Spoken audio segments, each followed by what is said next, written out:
E hoje venho para vocês trazendo uma dica importantíssima para o futuro aí, para a futura prova de vocês, que vai ser o Enem. Nessa prova a gente costuma abordar vários pontos importantes da biologia, mas principalmente aquelas que estão voltadas para o nosso dia a dia, para o histórico da ciência, para vários fatores relacionados à produção, relacionada ao lixo, relacionada ao impacto ambiental. E hoje eu trago uma questão para vocês que o assunto vai ser voltado diretamente para um aspecto bioquímico, voltado para a fermentação. Só para vocês lembrarem rapidinho, a fermentação é um processo de obtenção de energia que ocorre de maneira anaeróbia.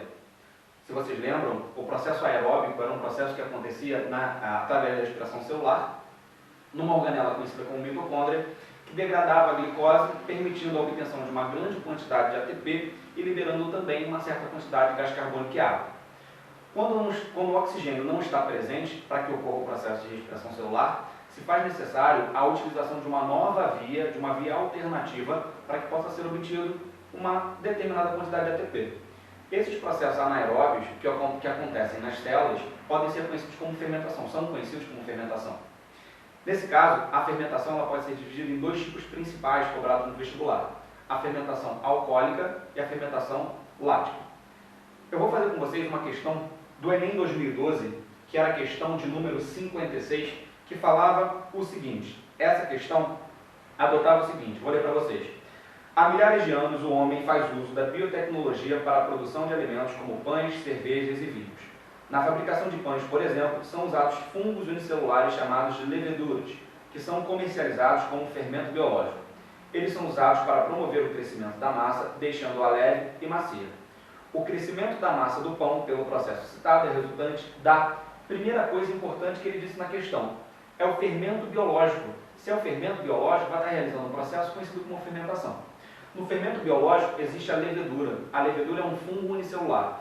Esse fungo unicelular, ele realiza um processo específico conhecido como fermentação alcoólica, quando na ausência de oxigênio. Porém, esses seres são anaeróbios facultativos. Por serem anaeróbios facultativos, na presença de oxigênio, vão realizar a respiração celular aeróbica. No caso, como a questão está falando da fermentação, a fermentação nesse caso é a fermentação alcoólica. Só para você lembrar, o processo de fermentação é um processo que envolve uma quebra parcial da glicose.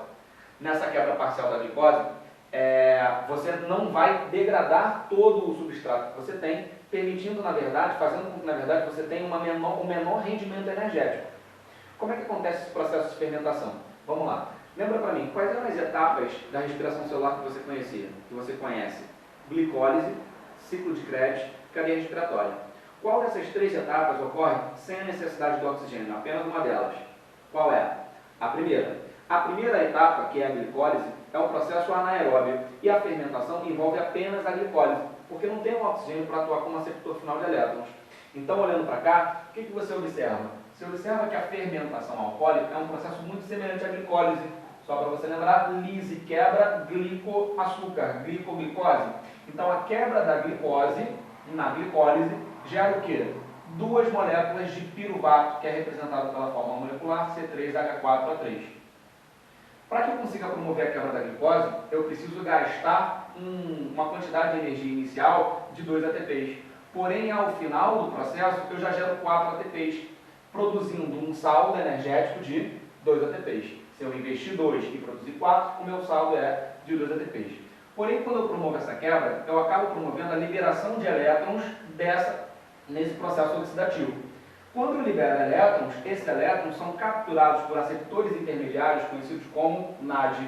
Então, ao final da quebra da glicose, eu obtenho 2 piruvatos, obtenho 4 ATPs e 2 NADs que estão carregados com elétrons, NADs reduzidos. Para que ocorra a reoxidação desse NAD, eu preciso liberar esses elétrons para um aceptor final. Porém, como não tem oxigênio, que é o habitual aceptor final de elétrons da respiração aeróbia, eu acabo tendo que ceder esses elétrons para uma outra molécula. E para quem eu cedo esses elétrons na fermentação? Para o piruvato. Quando eu devolvo esses elétrons para o piruvato e ainda promovo o processo de descarboxilação, de retirada de CO2, eu acabo produzindo o quê? O etanol, que é um álcool de 2 carbonos, e ainda o CO2. Eu pergunto a você, o que deve fazer a massa do pão crescer? O álcool produzido na massa do pão ou o gás produzido na massa do pão? Acredito que seja esse CO2, né? Você sabe bem que é. Então, na verdade, a questão ela vai te dar como alternativas as seguintes opções. Olha lá, você vai observar que o crescimento da massa do pão pelo processo citado é resultante da letra A, liberação de gás carbônico. Pode ser essa alternativa? Pode ser, tem essa opção. Segunda alternativa, a letra B, pela formação de ácido lático. Tem formação de ácido lático aqui? Não, né? Só tem a formação de etanol. O ácido lático é formado na fermentação lática. Formação de água. Tem formação de água aqui? Não. Pela produção de ATP. ATP, energia, vai fazer a massa do pão crescer? Não. Pela liberação de calor? Não, também não. A liberação de calor não vai fazer com que você tenha o processo de crescimento da massa. Daí a importância, gente, de você no processo de fabricação da massa do pão, deixar a massa do pão descansando a temperatura ambiente. Porque se você colocasse diretamente no forno, a levedura e suas enzimas morreriam e as enzimas seriam desnaturadas. Com isso, não ocorreria o crescimento da massa.